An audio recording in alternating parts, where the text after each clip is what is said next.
Ito ang totoong dahilan ng pagkamatay ng martial arts legend na si Bruce Lee. Pero bago ang lahat, mag-subscribe muna kayo sa channel na ito.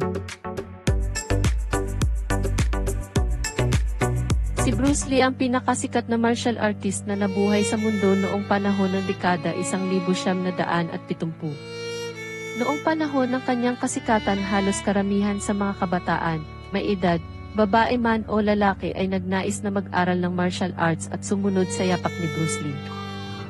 Sumikat si Bruce Lee bilang martial artist at actor. Ang pagiging martial artist niya ang ginamit niyang talento para pasukin ang mundo ng showbiz. Una sa Hollywood at sumunod sa Hong Kong cinema.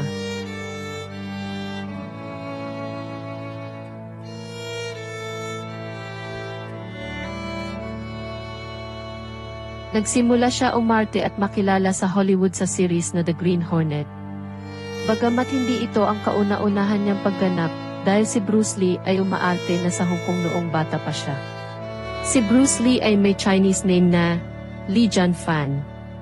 Sa edad na 18, siya ay pinapunta sa Amerika ng kanyang ama para doon mamuhay ng sarili, at upang makaiwas sa banta ng gulo sa mga gangster na nakalaban ni Bruce Lee at sa mga Hong Kong authorities. Nanuluyan si Bruce Lee sa Seattle, Washington sa restaurant ng kaibigan ng kanyang ama na si Ruby Chow. Nagpunta siya sa Amerika noong 1959 sa edad na 18 years old.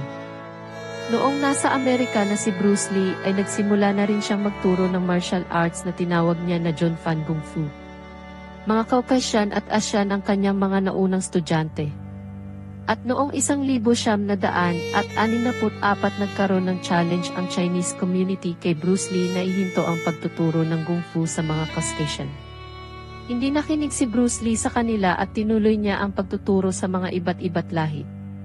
Hanggang noong winter ng 1964 ay napalaban si Bruce Lee sa isang Chinese martial artist na si Wong Jackman sa Oakland, California. Challenge na kapag natalo si Bruce Lee ay ihinto nito ang pagtuturo ng Chinese martial arts sa mga Caucasian at isasara ang kuon o school nito, at pag nanalo naman ito, ay itutuloy ni Bruce Lee ang pagtuturo.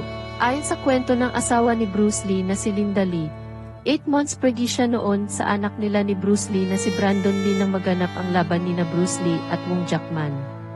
Naging malaking kontrobersya ang laban na iyon, ngunit ayon sa kwento ni Linda Lee at ng ibang saksi sa loob ng gym na iyon, ay napasuko ni Bruce Lee si Wong Jackman sa laban na iyon. At mula noon di na siya ginambala muli ng Chinese martial arts community. Ngunit dito nagsimula ang pagbuo ni Bruce Lee sa kanyang sariling martial arts na Jeet Kune Do.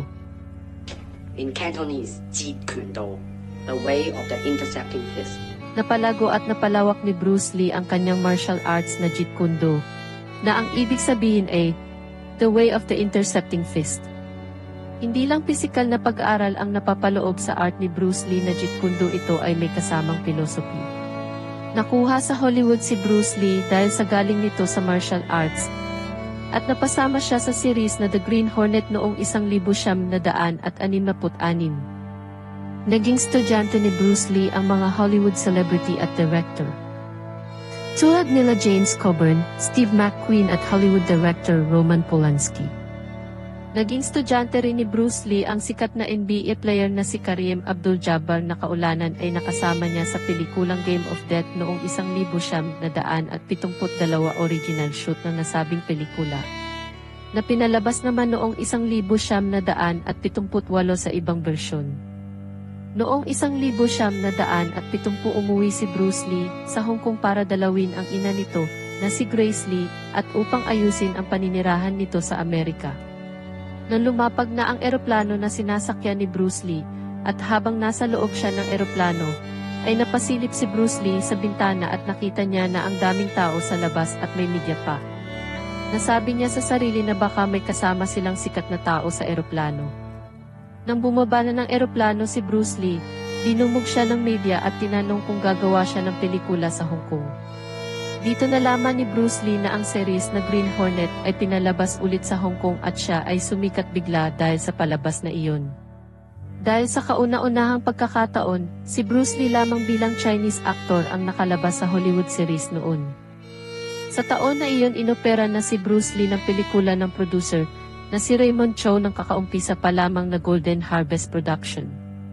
Pumayag si Bruce Lee sa alok ni Raymond Chow at pumirma siya ng kontrata sa Golden Harvest na may pangako si Bruce Lee na gagawin niya ang lahat para sa ikagaganda ng pelikula na gagawin niya para sa production nito. Ang unang pelikula ni Bruce Lee sa Golden Harvest ay kinunan sa Thailand. Ito ay ang The Big Boss noong 1971. At pumatok sa masa ang The Big Boss at sumikat bigla si Bruce Lee sa buong Asya. Sumunod ay ang Fist of Fury na ganun din ang kinalabasan sa takilya. Blockbuster ito. Sumunod na pelikula ni Bruce Lee ay ang Way of the Dragon, na kung saan nakasama niya si Chuck Norris.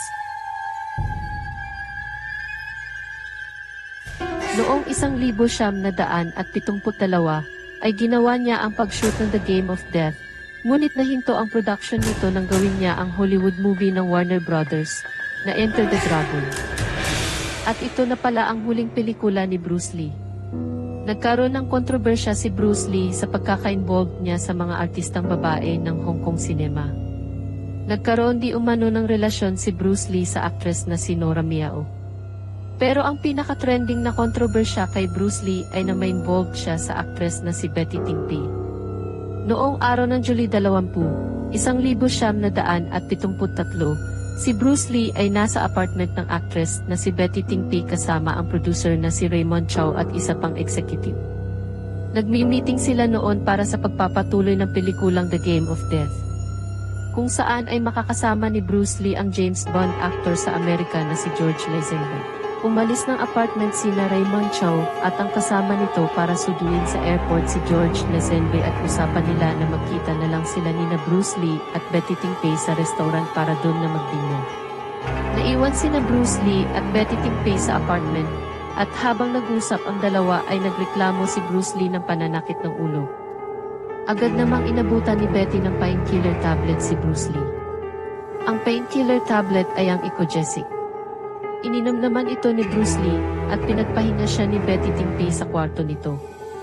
Oras na ng dinner at wala pa sa restaurant sina Bruce Lee at Betty Ting Pei. Tinawagan na sila ni Raymond Chow at agad sinabi ni Betty na hindi niya magising si Bruce Lee. Nagmamadaling pumunta pabalik sina Raymond Chow at ang kasama nito. Pagbalik nila sa apartment ni Betty Ting Pei, ginising kaagad nila si Bruce Lee, ngunit bigo sila na magising ito. Nagpatawag pa ng doktor si Raymond Chow para ma-revive si Bruce Lee, ngunit talagang hindi nila ito magising. Agad dinala nila si Bruce Lee sa Hong Kong Baptist Hospital. Ngunit dead on arrival nito. Ang dahilan ng kamatayan ni Bruce Lee ayon sa autopsy ay ito. Bruce Lee's official cause of death was swelling of the brain caused by an allergic reaction to a headache medication, although some considered the circumstances of his death mysterious.